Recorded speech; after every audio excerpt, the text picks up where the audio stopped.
इस आदमी ने 27.62 मिलीमीटर की गोलियां खाली शराब के गिलास में डाली और फिर उसे पूरा वोदका से भर दिया। जब गोलियां शराब में अच्छी तरह भीग गईं, तो उसने एक ही घूंट में वोदका सहित गोलियां भी निगल ली।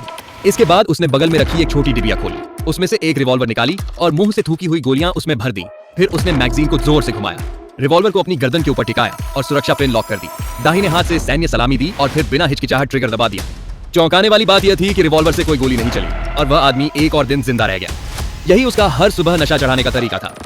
इसके बाद वह रोज की तरह पास के एक कन्वीनियंस स्टोर गया, जहां उसे वोदका की एक बोतल खरीदनी थी। लेकिन जैसे ही वह दुकान में घुसा, दो लुटेरे असली बंदूकें लेकर अंदर दाखिल हुए। उन्होंने सभी को जमीन पर लेटने का आदेश दिया। डर के मारे सभी ग्राहक और कर्मचारी मुंह के बल गिर पड़े, लेकिन यह आदमी अपनी जगह स्थिर खड़ा रहा, मानो उसे किसी बात से फर्क ही न पड़ता हो। उसकी यह बेरुखी देखकर लुटेरे बौखला गए और खुद को अपमानित महसूस करने लगे। उन्होंने अपनी बंदूक उसकी ओर तान दी, लेकिन आदमी ने बिना एक शब्द बोले पीछे मुड़कर बंदूक खींची और उसकी नोक अपने मुंह में डाल ली। लुटेरे यह देखकर सन्न रह गए, मानो सोच रहे हो, क्या यह आदमी पागल है? जैसे ही लुटेरे चिल्ला चिल्लाकर धमकाने लगे, उसने अचानक हमला कर दिया। पहले एक लुटेरे को जोरदार लात मारी और उसे बेहोश कर दिया। फिर बिजली की तेजी से दूसरे लुटेरे को भी काबू में कर लिया। इसके बाद उसने लुटेरों की जेब से नकदी निकाली, वोदका की एक बोतल उठाई और दुकानदार से कहा, बचे हुए पैसे अपने पास रखो।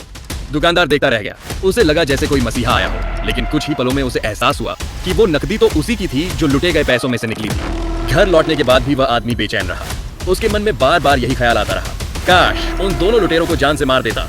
उसकी नाराजगी गुस्से में बदल गई और उसने दीवार के पट्टों पर बेकाबू होकर कोहनियां मारनी शुरू कर दी, मानो खुद को दर्द देकर ही सुकून पा सकेगा। थक कर वह जमीन पर गिर पड़ा और गहरी नींद में डूब गया।